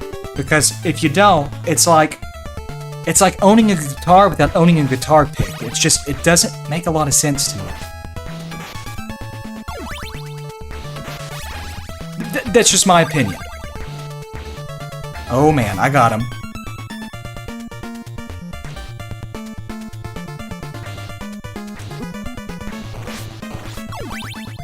I will be selling the expansion audio boards very soon. I just want to do a little more testing. I meant to start selling them honestly last week, but I got busy. I've been really sick with problems, and I have had a catastrophic server failure I'm still trying to recover from. I just wanted to stream a little bit today as I'm working on these. The SNES Voultar board is in stock. It's never been not out of stock. You can buy it now. The SNES and N64 RGB boards are available. I think RGB is better than the high-def NES from a purist's standpoint. Absolutely. The high-def NES is a lot of ways just an FPGA NES that sort of leverages the stock chips, but at the same time, the high-def NES has had a plethora of compatibility issues with various games. I can talk about it. Don't worry.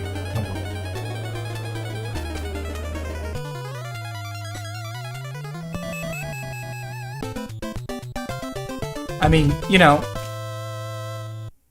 it doesn't matter. They're both great. They're both wonderful. One isn't necessarily better or worse than the other. It's just a preference thing. I like bare metal.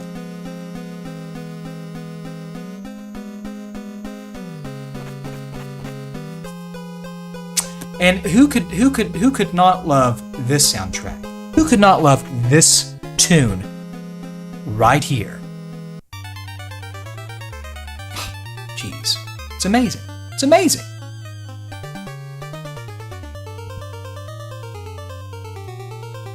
Amazing tune. It doesn't get any better.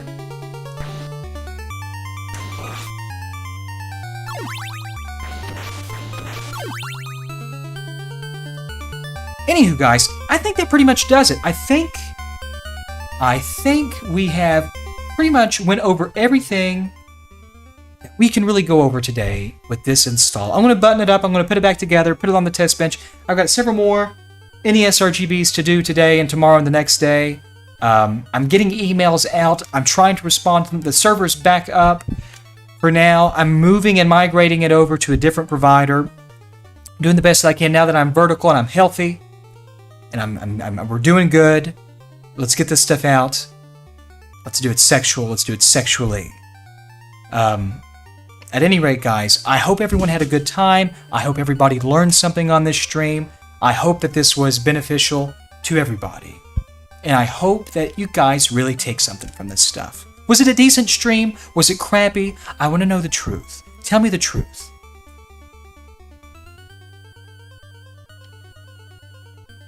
I just want to know.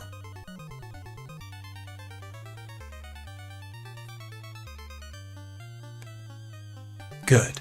Good. Good. Thank you. Good.